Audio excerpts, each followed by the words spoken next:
Ẹ kú dédé ìwòyí o. Ìròyìn lérèfé ni mo mú wá sí etí ìgbọ́ yín láti ẹnu ọmọ yín ìyáàfin Lydia Ọbọ́falẹ́yẹ. Akọ̀wé àgbà fún iléeṣẹ́ National Health Insurance Scheme NHIS Usman Yusuf ti fi ẹ̀sùn kan àwọn gómìnà wípé wọn kò sọ òtítọ́ fún Ààrẹ Bọ́lá Tinubu lórí ọ̀rọ̀ ebi tí ó ń bá àwọn ọmọ orílẹ̀-èdè yìí fínra. Yusuf dúró lórí ọ̀rọ̀ rẹ̀ wípé ó lé ní ìdá 80 nínú ìdá 100 àwọn ìṣòro, ìpèníjà àti bẹ́ẹ̀ bẹ́ẹ̀ lọ ni àwọn gómìnà ti dá sílẹ̀. Nínú ìfọ̀rọ̀wérọ̀ lórí ẹ̀rọ móhùnmáwòrán ti iléeṣẹ́ Trust TV ni Yusuf ti tú kẹ̀kẹ́ ọ̀rọ̀ wípé àwọn gómìnà yìí ń rí owó tí ó pọ̀ lábẹ́ ìṣèjọba Tinubu ṣùgbọ́n wọn kò lo owó náà fún àǹfààní àwọn ọmọ orílẹ̀-èdè Nàìjíríà. Ó tún wá tẹ̀síwájú wípé ààrẹ tí wọ́n bá kọ̀ jálẹ̀ láti sọ òtítọ́ fún yín kí ààrẹ tẹ́tí sí òun nítorí pé òtítọ́ ni ìṣòro ebi ń bá orílẹ̀-èdè wa fínra. Ohunkóhun tí àwọn gómìnà bá sọ fún yín ààrẹ, irọ́ báláú tí ó jìnnà sí òtítọ́ ni àti pé ìṣèjọba yín kò kọbiara sí ìṣòro ebi yìí tí ọ̀pọ̀lọpọ̀ ọmọ orílẹ̀-èdè yìí ń kojú. Ó tún wá ṣàlàyé síwájú nínú ọ̀rọ̀ rẹ̀ wípé òun gbọ́ tí mínísítà kan sọ wípé àwọn ti gbé owó tí ó lé ní 400 bílíọ̀nù $419 billion sílẹ̀. Ó wá ń béèrè wípé àwọn wo ni wọ́n gbé owó náà fún.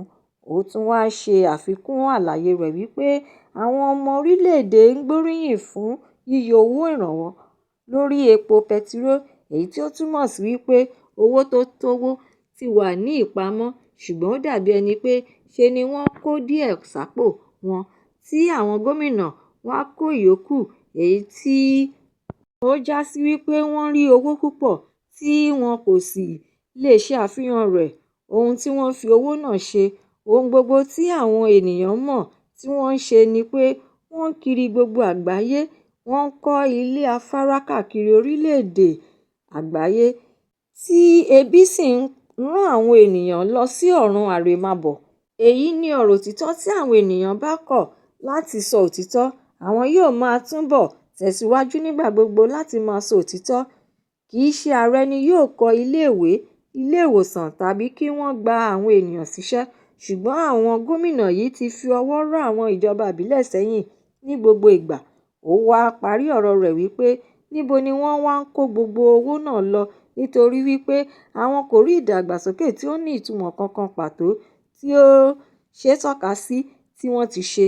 Bí ó tilẹ̀ jẹ́ wípé ààrẹ sa gbogbo ipá rẹ̀ láti jẹ́ kí àwọn ìjọba ìbílẹ̀ dòmìnira lọ́wọ́ ìwà búburú tí àwọn gómìnà yìí ń hù, ṣùgbọ́n wọn kò tíì jẹ́ kí ó di ṣíṣe. Ṣe ni wọ́n ń kó owó lọ́wọ́ láì fi ṣe nǹkan kan. Ẹ̀kúnrẹ́rẹ́ ìròyìn eléyìí wà nínú ìwé ìròyìn Daily Post. Ẹgbẹ́ olùkọ́ ti àwọn ilé ẹ̀kọ́ gíga Academic Staff Union of University ASUU ti ń dúnkòokò lájà láti ti gbogbo ilé ẹ̀kọ́ gíga ti ìjọba pa nípa àìní ètò tó péye lórí ọ̀rọ̀ ara àwọn ọmọ ẹgbẹ́ àwọn. Àwọn ẹgbẹ́ ASUU ni wọ́n ṣe ìwọ́de àlàáfíà ní ọjọ́ Ìṣẹ́gun ní ilé ẹ̀kọ́ Michael Okpara University of Agriculture Umadike MOUAU tí wọ́n sì ń fi ẹ̀sùn kan ìjọba àpapọ̀ wípé wọn kò kọbiara sí ọ̀rọ̀ àwọn olùkọ́ ilé ẹ̀kọ́ gíga gbogbo. Àwọn olùwọ́de náà ń kọrin tí wọ́n sì tún ń ṣe àfihàn ìwé pàlàbà lóríṣiríṣi èyí tí wọ́n kọ àwọn àkọlé sínú ìwé náà tí wọ́n sì tún ń pe ìjọba níjà wípé kí wọ́n dára wọn láre lórí bí wọ́n ti ṣe ń gbìyànjú láti fi kún owó láti fi ra àwọn ẹ̀bùn, ohun èlò amáyédẹrùn fún àwọn olóṣèlú tí wọ́n di ipò kan tàbí èkejì mú tí wọ́n sì wá ń lọ́ra àti bí wọ́n ṣe dá owó oṣù àwọn dúró fún ọdún 15 years. Wọ́n tún wá ń tẹ̀síwájú nínú ọ̀rọ̀ wọn wípé ó jẹ́ ohun ìyàlẹ́nu fún àwọn nígbà tí ìjọba kọ̀ jálẹ̀ láti mú ìlérí wọn ṣẹ lórí ọ̀rọ̀ àjọsọ wọn pẹ̀lú ẹgbẹ́ ASUU láti ọdún 2009. Alága fún ẹgbẹ́ ASUU ẹ̀ka MOUAU Ọ̀jọ̀gbọ́n Chike Ugwuene sọ wípé bí ètò ọrọ̀ ajé orílẹ̀-èdè yìí ṣe rí lọ́wọ́lọ́wọ́ ti jẹ́ kí ọ̀rọ̀ àjọsọ àwọn ti ọdún 2009 tún ti di pé kí àwọn tún padà sọ ọ̀rọ̀ àjọsọ mìíràn, èyí tí àwọn ń fẹ́ gba owó tí kò dín ní $250 million 500,000 naira gẹ́gẹ́ bí owó tí àwọn ọ̀jọ̀gbọ́n Professor at Bar tí wọ́n sì tún jẹ́ kí ó di mímọ̀ wípé owó yìí kéré jọjọ fún ọmọ adúláwọ̀ tí wọ́n tó 1.5 mílíọ̀nù. 1.5 million. Wọ́n tún wá sọ fún ìjọba wípé kí wọ́n san owó tí ó dín díẹ̀ ní 200 bílíọ̀nù 150 billion naira the Revalidation Fund fún ilé ẹ̀kọ́ gíga èyí tí ó wà nínú ètò ìṣúná ti ọdún 2025. Àwọn nǹkan mìíràn tí alága wọn tún béèrè fún ni àìsan owó àjẹmọ́nú olóṣù 3 tí ó yẹ kí wọ́n fún àwọn nígbà tí àwọn olùkọ́ àgbà dá iṣẹ́ sílẹ̀, ṣíṣe àtúnṣe tó péye lórí ilé ẹ̀kọ́ gíga ti ìjọba àti ti aládàáni. Wọ́n tún wá kọ owó tí ìjọba fẹ́ fi ṣe àtìlẹ́yìn fún gbogbo àwọn òṣìṣẹ́ ilé ẹ̀kọ́ gíga gbogbo lórílẹ̀‐èdè yìí wípé ẹ̀tàn ni. Àwọn ẹgbẹ́ náà tún wá sọ wípé ohun tí ó burú jọjọ ni kí ìjọba máa yá àwọn ẹgbẹ́ wọn lówó nígbà tí wọ́n jẹ àwọn lówó. Nígbà tí adarí ẹgbẹ́ ASUU tẹ́lẹ̀ rí ti ẹ̀ka Owerri, ọ̀jọ̀gbọ́n Uzochukwu Onyebuinama ń sọ̀rọ̀ nínú ìwọ́de náà, ṣàlàyé ohun tí ojú wọn rí nínú ọrọ̀ ajé tí kò rẹ́rìn-ín yìí tí ó sì tún mú kí gbogbo nǹkan le koko, ni ó wá ń kígbe wípé báwo ni àwọn ọmọ ẹgbẹ́ yóò ṣe lo àlùyọ tàbí gbé ìgbé ayé ìrọ̀rùn. Ó wá fi kún ọ̀rọ̀ rẹ̀ wípé ìjọba àpapọ̀ ti mú kí iṣẹ́ àwọn yìí sú àwọn. Dókítà Celestina Ogazie, Reverend Sister, kò lè mára dúró mọ́ débi wípé ṣe ni ó kúnlẹ̀ fún ìjọba àpapọ̀ tí ó sì tún rawọ́ ẹ̀bẹ̀ sí wọn láti dáhùn sí ìbéèrè àwọn olùkọ́ ilé ẹ̀kọ́ gíga kí wọ́n sì tún fi òpin sí gbogbo ìṣòro wàhálà ìpèníjà tí ó ń bá wọn fínra. Ìwọ́de náà parí pẹ̀lú ìpele àdúrà tí wọ́n sì tún rawọ́ ẹ̀bẹ̀ sí Ọlọ́run láti bá wọn wọnú ìjọba kí wọ́n bá lè tètè dá sí ẹ̀dùn ọkàn ẹgbẹ́ ASUU. Ẹ̀kúnrẹ́rẹ́ ìròyìn eléyìí náà wà nínú ìwé ìròyìn Vanguard. Ọkọ ọmọ igbákejì ààrẹ àná tẹ́lẹ̀ rí Atiku Abubakar tí ó sì tún jẹ́ oníṣòwò Bashir Abdullahi Aske ti sẹ́ ẹ̀sùn àwọn àjọ tí ó ń rí sí ṣíṣe owó àti ọrọ̀ ajé ìlú ní kúmọkùmọ The Economic and Financial Crime Commission (EFCC) fi kàn án wípé ó ń sá kiri kí wọ́n má bàa fi ọwọ́ ṣìkún òfin mú un lẹ́yìn ìgbà tí wọ́n kéde rẹ̀ lórí ẹ̀sùn kíkówó rọ̀gùnrọ̀gùn tí ó lé ní mílíọ̀nù owó ilẹ̀ òkèèrè multi-million dollars pamọ́. Àjọ EFCC ti kéde tí wọ́n sì tún ń wá Aske lórí ẹ̀sùn lílẹ̀dí àpò pọ̀ àti kíkó owó pamọ́. Wíwá tí wọ́n ń wá kiri kò ṣẹ̀yìn wípé iṣẹ́ àkànṣe tí àsopọ̀ rẹ̀ jẹ́ láti ilé-iṣẹ́ epo rọ̀bì ní orílẹ̀-èdè yìí, Nigeria National Petroleum Company Limited (NNPCL), èyí tí owó iṣẹ́ àkànṣe náà wà ní oríṣiríṣi àpò ìfowópamọ́sí ni wọ́n tọpa owó náà dé bí àpò ìfowópamọ́sí ti Aske. Nínú ọ̀rọ̀ àtẹ̀jáde rẹ̀ láti ẹ̀ka ìròyìn ti iléeṣẹ́ rẹ̀ ló ti ṣàpèjúwe ìgbésẹ̀ àjọ EFCC gẹ́gẹ́ bí èyí tí ó ní ọwọ́ òṣèlú nínú tí ó sì tún ń dúró lórí wípé kò sí ohunkóhun tí òun fi pamọ́. Ó tún wá sọ̀rọ̀ yìí tí ó tako ọ̀rọ̀ tí àjọ náà sọ wípé òun ti jẹ́ ìpè wọn tí òun sì fi ara hàn kí wọ́n tó máa bẹ̀rẹ̀ ìwádìí wọn, tí òun sì tún ti kó ohun ẹ̀rí nípa ọ̀rọ̀ àti ìwé àkọsílẹ̀ fún wọn, èyí tí ó ṣe ẹ̀rí wípé òun ná owó náà ní ọ̀nà tí ó bá òfin mu.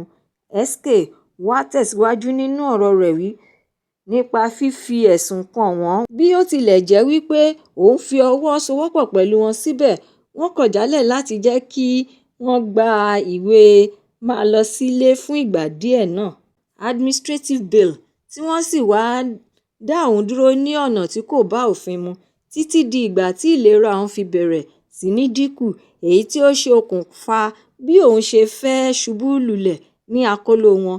Ó tún wá ṣàlàyé síwájú wípé wọ́n fi òun sílẹ̀ nígbà tí àìsàn fẹ́ gba ẹ̀mí òun ṣùgbọ́n òun wà níbi tí wọ́n ti ń tọ́jú òun lọ́wọ́lọ́wọ́.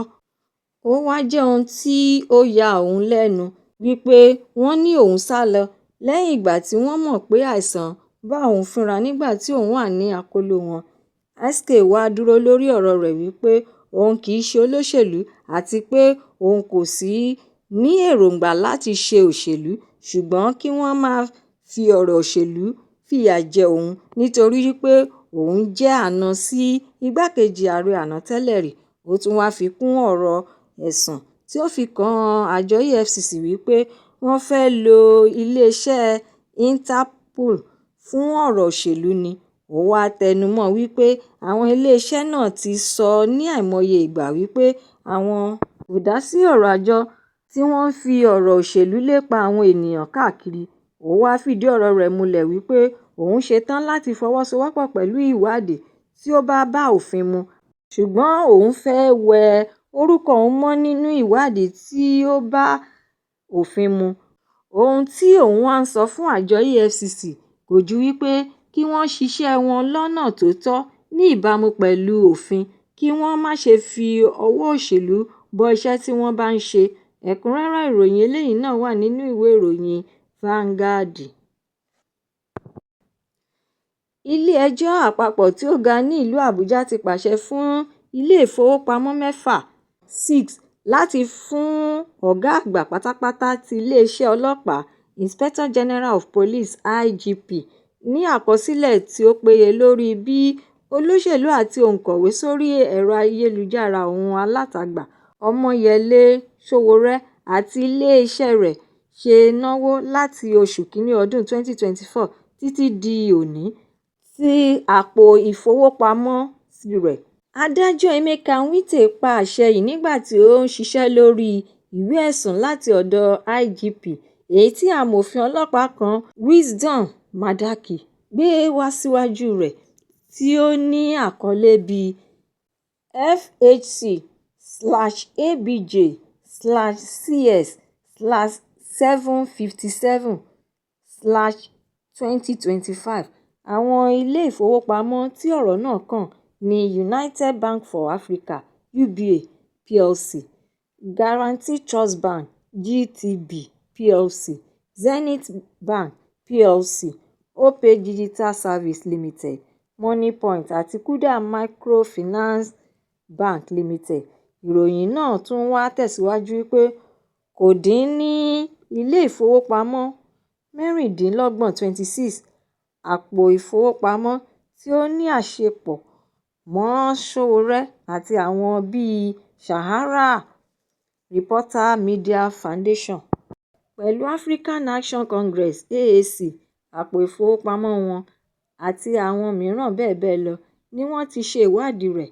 IGP wá ṣàlàyé wípé àṣẹ náà yẹ kí ó di pípa nítorí pé Sowore ní ìwádìí ń sọ wípé ó fi owó ṣe agbátẹrù àwọn tí ó ń da omi àlàáfíà orílẹ̀-èdè yìí rú, àwọn tí ó kówó pamọ́ tí wọ́n sì ń ṣe owó ìlú ní kúmọkùmọ, àti àwọn oníjìbìtì.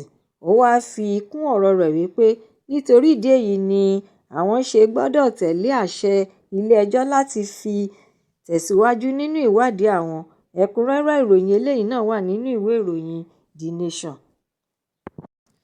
Ìròyìn lérèfé tòní kò ní jù báyìí lọ nítorí wípé kí ń lọ bẹ̀ ògbé. Ẹ tún pàdé mi lọ́la fún àkọ́tún ìròyìn lérèfé mìíràn láṣẹ Èdùmàrè.